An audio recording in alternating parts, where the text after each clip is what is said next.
నా బంగారు కూనా ice cream cake పిలిచే తొలి పలుకులు జ్ఞాపకమే.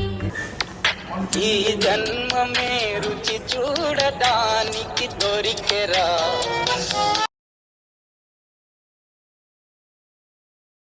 హాయ్ అండి, welcome back my channel money vlogs.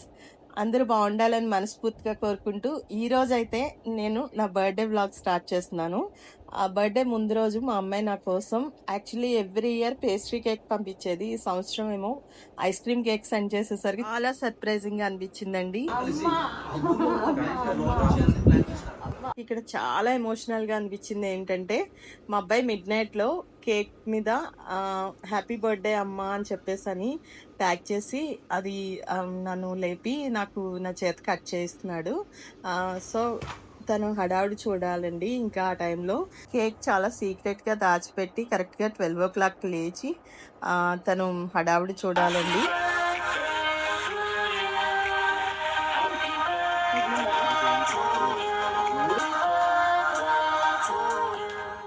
Cake మీద హ్యాపీ బర్త్డే అమ్మా అని చెప్పేసి అని రాయించి ట్యాగ్ చేసి తీసుకొచ్చాడు.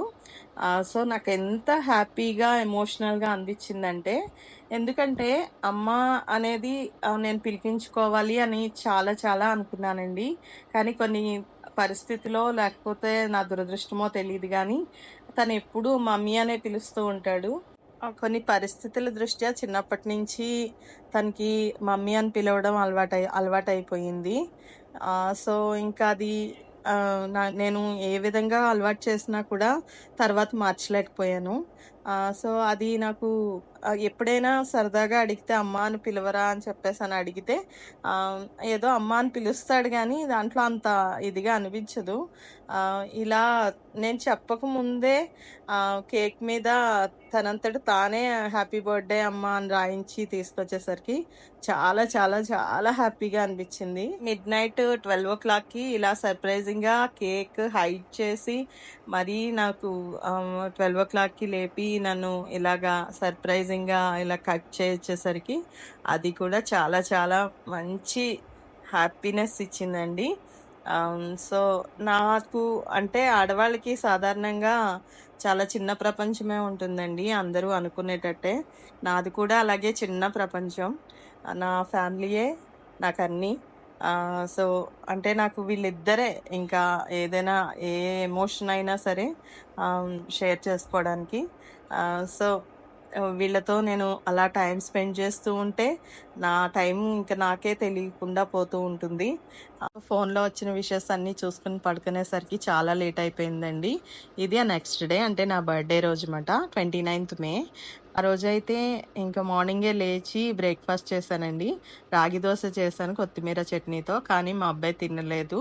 సో తన కోసమని ఇంకా నేను షీర్ కుర్మా చేద్దామని డిసైడ్ అయిపోయాను అనమాట.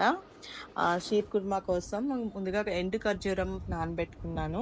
తర్వాత ఏమో కొంచెం నెయ్యి ప్యాన్లో వేసుకుని దాంట్లోకి కట్ చేసుకున్న కాజు బాగా ఫ్రై చేయాలండి. అది కాజు ఒకటే వేసాను, నాకు టైం సరిపోక.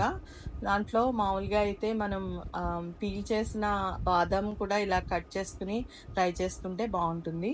తర్వాత మా వారు లక్షవారం కదండి, ఆ రోజు మా వారు పూజ చేశారు, కంప్లీట్ అయిపోయింది అన్నమాట. చక్కగా మంచి పాజిటివ్గా అనిపించింది పూజతో. మా పూజా గది నాకు రెనోవేషన్ చేయాలని ఉంది. త్వరలో చేద్దామని అనుకుంటున్నానండి, ఎందుకంటే చాలా చిన్నది అయిపోయింది. సో నాకు కొంచెం పెద్దదిగా చేయించుకుందామని అనుకుంటున్నామట. ఇది ఎప్పటికవుతుందో చూడాలండి మరి. అయితే ఇంకా అక్వేరియం దగ్గరికి వచ్చేసాము. ఫిష్ ట్యాంక్లో ఇలా చూస్తూ ఉంటే చాలా పాజిటివ్గా అనిపిస్తుంది, కానీ ఈ మధ్యన ఇక్కడ కాన్సన్ట్రేట్ చేయడానికి కూడా నాకు టైము ఎలాగా వెళ్ళిపోతుందో కూడా తెలియట్లేదండి. టైం మార్నింగ్ నుంచి ఈవినింగ్ లోపల టైము అలా పాస్ అయిపోతుంది, పాసింగ్ క్లౌడ్ లాగా. ఇక్కడైతే మా షాక్స్ అయితే కొంచెం పెద్దగా అయ్యాయండి. లాస్ట్ టైం అలాగే 2 షాక్స్ తీసుకొస్తే అవేమో చాలా పెద్దవైపోయి ఎక్వేరియం పట్టలేనంత పెద్దవైపోయాయి. ఇక్కడ కొంచెం టైం స్పెండ్ చేసినా చాలా హ్యాపీగా అనిపిస్తుందండి. నెక్స్ట్ షీర్ కుర్మా దగ్గరికి వచ్చేసాము. షీర్ కుర్మాలో ఇది మిల్క్ మేడ్తో చేస్తున్నానండి నేను ఈరోజైతే. షుగర్ అనేది యూస్ చేయలేదు. అంటే ఒక 2 స్పూన్స్ ఆఫ్ షుగర్ మాత్రమే వేసాను నేను. తర్వాత కోవా అండి, అది పచ్చి కోవాలో నేను మిల్క్ కలిపి అది కలిపాను అనమాట. రెండిటితోటి అసలు పాలు కలర్ అనేది ఎంత పింకిష్గా మారిపోయిందో. నేను only milk made and khoa మాత్రమే యూజ్ చేస్తే పింక్ కలర్లో వచ్చేస్తుంది అండి పాలు. తర్వాత మళ్ళీ గీలో నేను ఇవి రోస్ట్ చేస్తున్నాను. కొంచెం బ్రౌన్ కలర్ వచ్చేంత వరకు వేయించుకోవాలండి. బాగా వేగిన తర్వాత మిల్క్లో మనం కలుపుకోవచ్చు. ఈ లోపల నేను నానబెట్టిన ఖర్జూరాన్ని ఇలా పీసెస్లా కట్ చేసి అవి పాలల్లో వేసేసనమాట. అవి ఈ లోపల ఉడుకుతాయి కదా, అందుకోసం. తర్వాత ఏమో ఇంకా అదే పాలల్లోకి ఇది నేను సేమియా మనం బ్రౌన్ కలర్లోకి బాగా ఫ్రై చేసుకున్న సేమియాని కూడా యాడ్ చేసేసి బాగా ఉడికిన తర్వాత ఈ కాజు అయితే మొత్తం అన్నీ వేయలేదండి, కొంచెమే వేసాను. తర్వాత బౌల్స్లో వేసుకుని మనం గార్నిష్ చేసుకుంటే బాగుంటుంది కదండి. షీర్ కుర్మా అయితే కంప్లీట్ అయిపోయింది. సో ఈరోజు లుక్ అయితే ఇదండి, బర్త్డే లుక్ మాట. ఈ డ్రెస్ అయితే నేను గుజరాత్ నుంచి రప్పించుకున్నానండి. మా సిస్టర్ నా కోసం అక్కడ షాపింగ్ చేసి వాళ్ళు పంపించారన్నమాట అక్కడి నుంచి. నాకు చాలా బాగా నచ్చింది. కలర్ కాంబినేషన్ అంతా కూడా బాగుంది అనిపించింది. విధంగా షీర్ కుర్మా హ్యాపీగా లాగించేసి ఇంకా బయటికి అయితే బయలుదేరుతున్నామండి. అప్పటికే చాలా లేట్ అయిపోయిందిలేండి. సో ఏదైనా రెస్టారెంట్కి వెళ్ళి అక్కడ లంచ్ చేసి వద్దామని చెప్పేసి అని ప్లాన్ అండి. కాకపోతే ఏ రెస్టారెంట్ అనేది ఆన్ ది వే డిసైడ్ చేద్దాం అనుకున్నాం. మా హస్బెండ్ షర్ట్ అయితే నాకు ఈరోజు చాలా చాలా బాగా నచ్చేసింది. చాలా డీసెంట్ లుక్లో ఉంది. ఇంకా దట్టు ఏంటంటే నా డ్రెస్కి అండ్ నా శారీకి కూడా మ్యాచ్ అయింది, అందుకే ఇంకా బాగా నచ్చింది. ఇంకా స్టార్ట్ అయ్యామన్నమాట. నా బర్త్డే రోజు నాకు మార్నింగే చర్చ్కి వెళ్ళి ప్రేయర్ చేసుకోవడం చాలా ఇష్టం అండి. సో ఈరోజు కూడా అదే ప్లాన్ ఉంది. ముందుగా చర్చ్కి వెళ్ళి తర్వాత రెస్టారెంట్కి వెళ్దాము అని చెప్పేసి అనేది ప్లాన్ అన్నమాట. మా వారు కార్ తీసే లోపల మా వాడికి స్కూటీ దొరికిందండి. ఇంకా స్కూటీలో పార్కింగ్లోనే ట్రిప్ వేసేస్తున్నాడు. ఇంకా అలా అలా అలా తిరుగుతూ ఉన్నాడు స్కూటీతో. ఇంకా నాకైతే నేనైతే నైట్లో ఇంత మెస్సీగా పెట్టుకున్నాను కాళ్ళకి గోరింటాకు. అంటే ఇది కోనే నేను ఇలాగా పెట్టుకున్నాను. చాలా రోజుల తర్వాత పెట్టుకోవాలని అనిపించిందండి, ఎందుకో తెలీదు. పెట్టేసుకున్నాను, ఎలా వస్తే అలా వచ్చిందని. నాకైతే డిజైన్స్ రావన్నమాట. ముందుగా ఒక ప్లేస్కి అయితే వెళ్ళాము, అక్కడ మా వాళ్ళకి నచ్చలేదు. మళ్ళీ రిటర్న్ అయ్యి మళ్ళీ వేరే ప్లేస్కి స్టార్ట్ అయ్యామన్నమాట. గ్రీన్ పార్క్ హోటల్ వచ్చాము. పార్కింగ్ చేసి లోపలికి వెళ్ళి గ్రీన్ పార్క్ హోటల్కి అయితే వచ్చామండి. సో చూడాలి, ఇక్కడ అబ్బాయి అయితే తన క్లోత్స్ తనే సెలెక్ట్ చేసుకుంటున్నాడండి.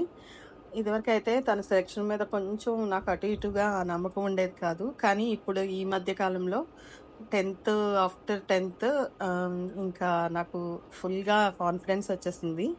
చాలా బాగా సెలెక్ట్ చేసుకుంటున్నాడు తన క్లోత్స్. ఇప్పుడు కూడా నా బర్త్డేకి కూడా తనంతట తనే షాపింగ్కి వెళ్ళి తనే షాప్ చేసుకున్నాడు. ఉంటుందండి సెలెక్షన్ అయితే అద్దరిపోతుంది మా వాడిది. సో లోపలికి అయితే వెళ్తున్నాము. లోపలైతే చాలా బాగుందండి, అంబియన్స్ అంతా కూడా చాలా బాగా నచ్చింది నాకు.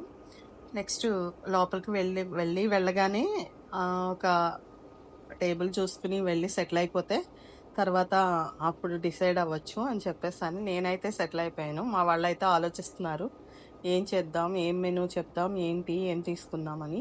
నేనైతే బఫే చెప్పేస్తున్నానండి.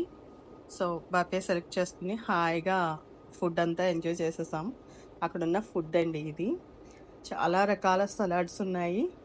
నా ఫేవరెట్ సలాడ్స్ అంటే.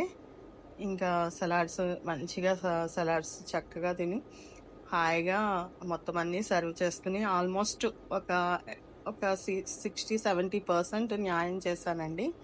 ఇవైతే సూప్స్ మాట. దీంట్లో సూప్స్ 2 టైప్స్ ఉన్నాయి. ఒకటి నాన్ వెజ్ అండ్ ఇంకోటి ఏమో వెజ్. ఇది వెజ్ సూప్ అనమాట. సూప్ వరకు నేను వెళ్ళలేదులేండి.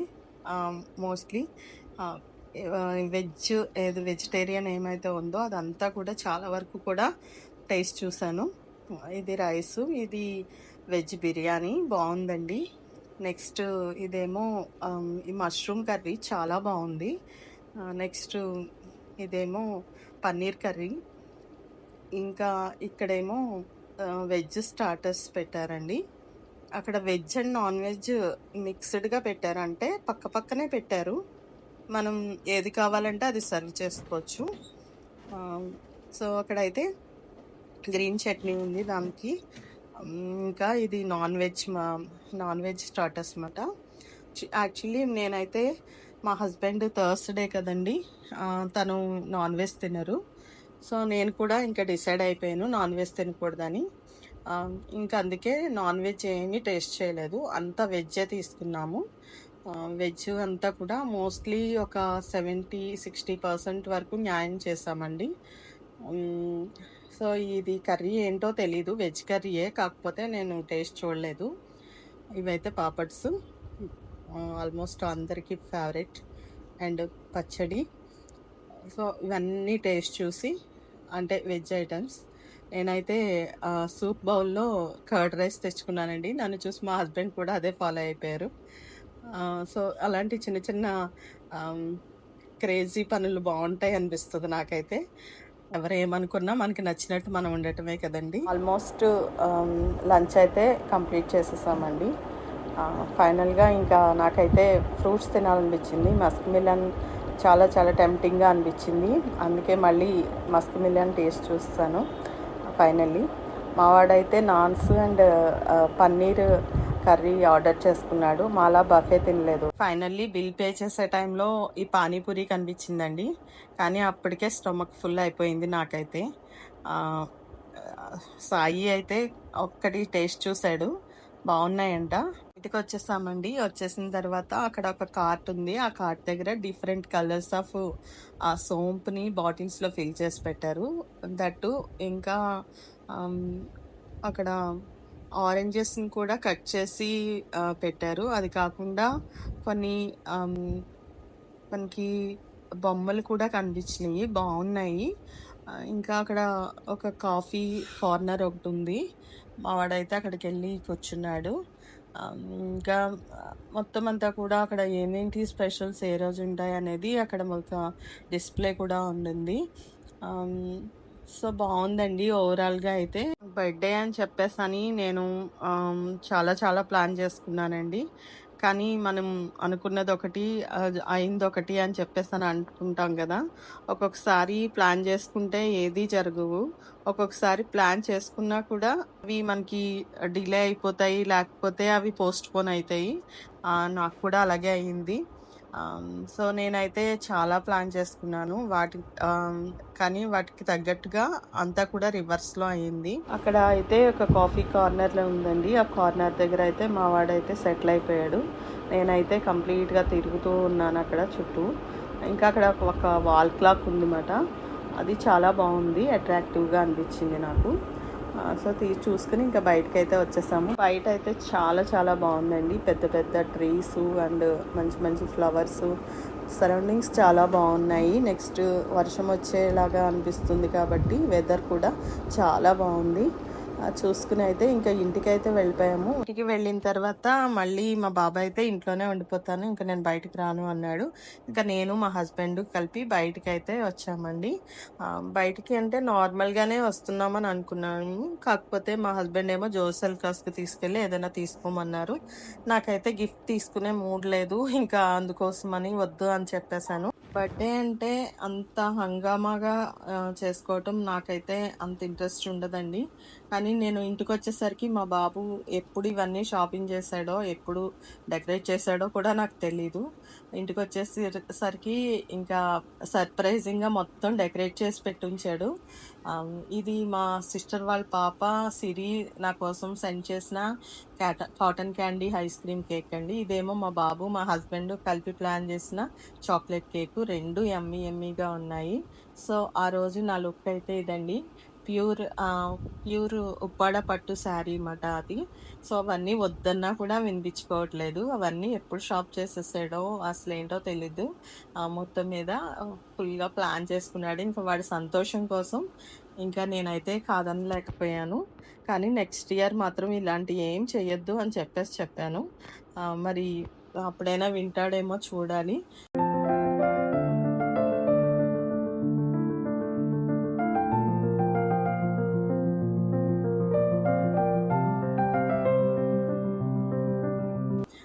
సో, ఇంకా అక్కడ క్యాండిల్స్ అవి తనే వెలిగిస్తున్నాడు. మొత్తం అంతా కూడా తనే మొత్తం నేను ఇంటికొచ్చేసరికి అసలు చాలా మెస్సీగా ఉంది ఇల్లు అది కూడా.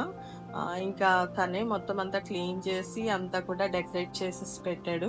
అవన్నీ కూడాని నాకు చాలా హ్యాపీగా అనిపించింది. వన్ సైడ్ చాలా ఎందుకు ఇప్పుడు అవసరమా ఇదంతా కూడా అని అనిపించింది. కానీ తన సంతోషం కదండి, తన హ్యాపీనెస్ని నేను కాదనలేకపోయాను. సో, ఇంకా అలాగా మేమైతే ఇంకా బర్త్డే అయితే ఇలా సెలబ్రేట్ చేసుకున్నామండి. చాలా చాలా హ్యాపీగా నా ఫ్యామిలీతో ఇలా హాయిగా, హ్యాపీగా, సాటిస్ఫాక్షన్‌గా మేమైతే సెలబ్రేట్ చేసుకున్నామండి. చాక్లెట్ కేక్స్ అయితే అద్దరిపోయినాయి. యమ్మీ యమ్మీగా ఉన్నాయన్నమాట. మా పాప ఎవ్రీ ఇయర్ పంపిస్తుందండి పేస్ట్రీ. సిరి తను.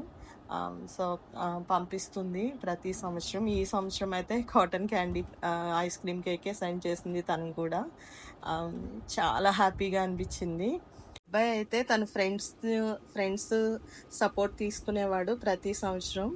వాళ్ళ ఫ్రెండ్స్ అందరూ ఇయర్ ఏమో వాళ్ళు ఊర్లకి వెళ్ళిపోయారు. అంటే హాలిడేస్లో ఉన్నారు వాళ్ళు. కాబట్టి తను ఒక్కడే అయిపోయాడు. కానీ ఒక్కడే అయినా సరే తను ఏమాత్రం కూడా ఎందుకులే అని అనుకోలేదు. తను ఒక్కడే ఉండి మొత్తం అంతా డెకరేట్ చేసుకుని చాలా చాలా అసలు ఎంత హ్యాపీగా అనిపించిందో. మన కోసం ఎవరైనా ఏదైనా చేసి ఇలాగా స్పెషల్గా మనకి ఒక సెలబ్రేట్ చేస్తూ ఉంటే చాలా చాలా హ్యాపీగా అనిపిస్తుంది కదండి. సో, నాకు ఇక్కడ అలాగే అనిపించింది. ఇంకా నేను, మా హస్బెండ్, మా అబ్బాయి చాలా చాలా హ్యాపీగా సెలబ్రేట్ చేసుకున్నాము.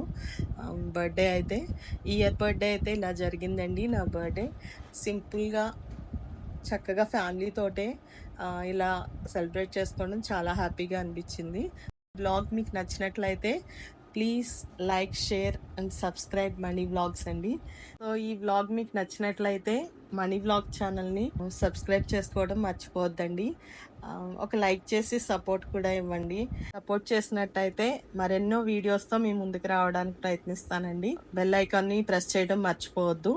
ఈరోజు ఈ వ్లాగ్ ఇంతేనండి. అంతేకాకుండా నా బర్త్డే ఫొటోస్, స్పెషల్ ఫొటోస్ కూడా దీంట్లో యాడ్ చేశానండి. చూసి ఒక లైక్ చేయడం మర్చిపోవద్దు.